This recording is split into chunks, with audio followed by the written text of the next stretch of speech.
Okay. Hello, dear friends. Good morning. Such a beautiful, beautiful morning. So, this one is MAK, MAC, Museum of Art and Design. I think in German it's a different word. And it's always my dream, a kind of luxury to go to museum and sit in the coffee shop, make me feel a little bit feel special. So I had a cup of cappuccino. No, not cappuccino, affogato. And it was so good. And they use stoneware, and the texture on your mouth is just right. You know, sometimes when you drink something, the shape and the texture of the cup, the rim on your mouth, just make it right or not, right? You drink from a plastic cup for a cup of tea, the tea does not taste right. And you use a particular inward shaped cup, just not right. But this one, the cup is just right. You feel right. It's actually like a small no handle, a little cup, and the food they prepared is excellent.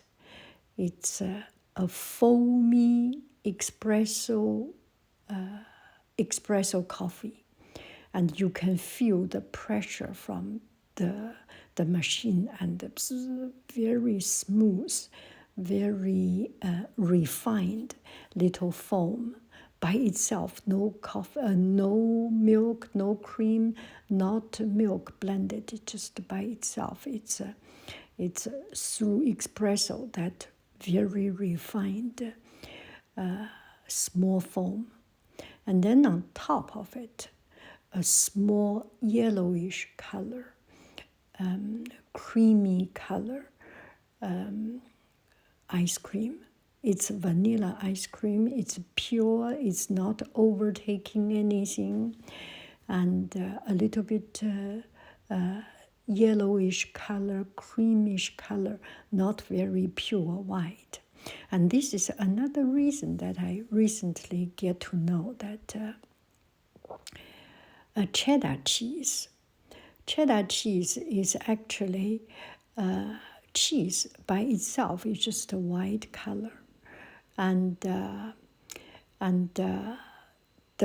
milk in the winter time or in the autumn time, in a particular season, I think in winter time, the milk color is creamier. Is that because no, must not be winter. In a good time, in a good harvest time, the cow eat the right food with abundance of food and grass and a variety of grass. So their milk is richer. Makes sense, right? They eat rich and they have richer milk. And therefore, the color of the milk become a little bit darker, more yellowish, more creamy color, more yellowish than the original white color than the other winter. So people realize the color difference and start to think. When they make butter, make cheese, they start to think, how I make these guys, how I just make my summer, my low season milk, that whiter milk, make it more yellowish. So they start to use a tree color from anise or some kind of tree. So that adds the color, so that when they sell the butter, when they sell the milk, it's a little bit more yellowish. then they increase the sale. This is what I heard. My family told me. And slowly they develop into a little bit extreme and make cheddar cheese so yellowish. That yellow does not add that much color. It's just a coloring. It's just a pigment. It's an edible, natural pigment. And this has nothing to do with my coffee here. I was just thought about the story from my family who told me. And this immediately reminds me the yellow color. When I see the yellowish ice cream, it reminds me of this story. I do not know whether they put coloring or richer, but it feels right. And when I make avocado, I put ice cream on the cup, and then espresso dripping on top of it. So the ice cream lose a little bit of shape. But this one, no, they first made the espresso and then a bowl of ice cream floating on top of it. Oh, it's just so good. So from this cup of avocado, this cup of coffee, I know this place has good food. Because even if just a little cup of coffee, they got everything right, everything right. The coffee is right, the ice cream is right, and the cup is right. And in Austria, in Vienna, every time you order a cup of coffee or any coffee drink, there is a cup of water on the side. And I got a cup of water and a very designed, stylish glass of water, carafe d'eau. But the carafe is just so designed, so stylish. And I see the neighboring tables, they order some food, some salad, sandwich, and lunch menu. It just looks so fresh, so good. It is a good place to rendezvous, to meet up. The backdrop is the beautiful museum, and with good food. There is an inside coffee. You can go inside, or you can go in the terrace, in the outside. Outside does not have that much greens. It's just a deck, but you can see outside. It's quite good. I enjoyed that moment. It's especially after the parade of Pride Parade. June is Pride month, and outside is Pride Parade, and the parade passed by the museum, and I stopped at the museum and had my museum visit with a cup of coffee or avocado precisely. Oh, it feels so good. And now I enter into the museum. It's just so grandeur, so powerful and beautiful, and in such a huge scale. And there is something I noticed a little bit strange. There is in the center, there is a white box, a little bit like a tomb. And it just feels strange, but still it's so beautiful. And with collections of Asia, collections of different time periods, And when I see it, I saw some, this one I think is belong to the permanent collection. And it's a Chinese painting. It reminds me of, suddenly make me wonder, the Qing dynasty. You know, the Qing dynasty, the people from Qing are not Mandarin Chinese. They are Manchurian. Oh, suddenly, they are, gosh, I suddenly do not understand the meaning of Mandarin. Anyway, it's not Han people, the majority of Chinese, so their face feature is a little bit different. And yeah, so I was thinking they do look very, very light featured. It's just so interesting to see. Some self-wondering. And here you can see this structure feels very strange. And then I start to understand it's actually because this museum was built in a palace. And the palace is just so large scale, right? The palace for the ceremony, for the reception, it's a palace. And they didn't want to change much of the structure of the palace, put any too much things. So they did have a struggle.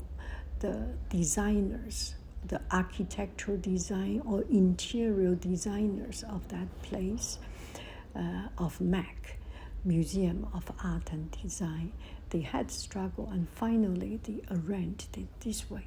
And I think it's very opening, and you feel very different from other places, which is the fun part of this museum. Don't you think so? If everything is the same, you go to a museum, you have a particular way of arranging, it's not so eye-opening, right? Another thing eye-opening, I think this particular collection of design of ceramics from Asia, from China, Korea, Japan. This one was, the exhibition was designed by a Japanese artist. And it's also very eye-opening. It put on the floor. You know, when we see the exhibition, the artwork, especially ceramic, is on our eye level or on the table level, right? You see it almost the eye level, see it, or a little bit down. But this one, everything on the floor. And you walk through that, you get a feeling that you walk through history, the flow of history, and you go and return, zigzag. It's very interesting, very very eye-opening to see something on the floor. And this piece of art, I don't think this is royal, from the royal collection, because it's a little bit less refined. And this one with gold, it looks more like from more higher level or imperial level. Anyway, some detail about ceramic, porcelain, the history, and different style. And these are Japanese chawan. You can feel that the Japanese concept of perfection is imperfection, right? Their pursuit is something missing, something broken. something imperfect. They are looking, they are searching, they strive for that. And this one is an exhibition of kimonos. And the topic, the theme of this exhibition, do I need to say? The power of pattern. Don't you think so? These are not traditional kimonos. Every one, the design is different. The bold, large scale, and strong color, and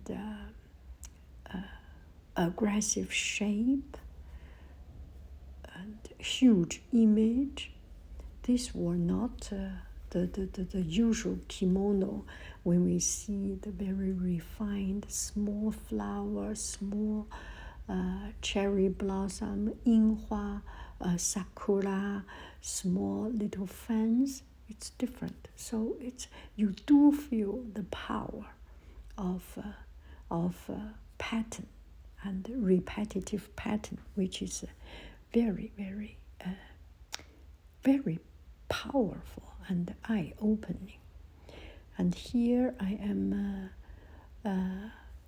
what I see today are all temporary collection, or maybe part of the permanent collection. This one is a design lab.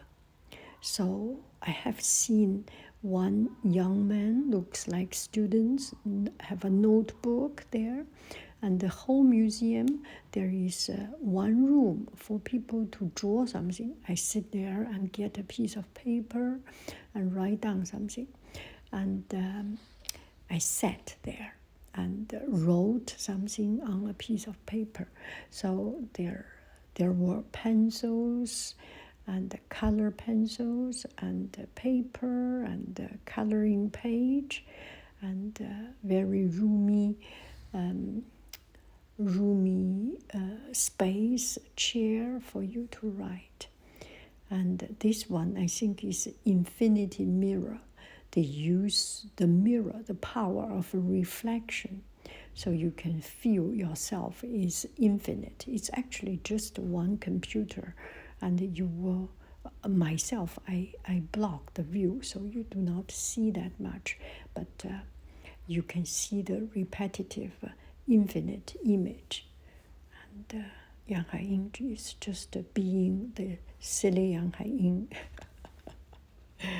And there are a little bit of fashion design. There are fashion design. Helmut Lang, I think, fashion design, not a big, large scale. It's a small exhibition, a small room exhibition, and there is. What else they have? They have hard to recall those.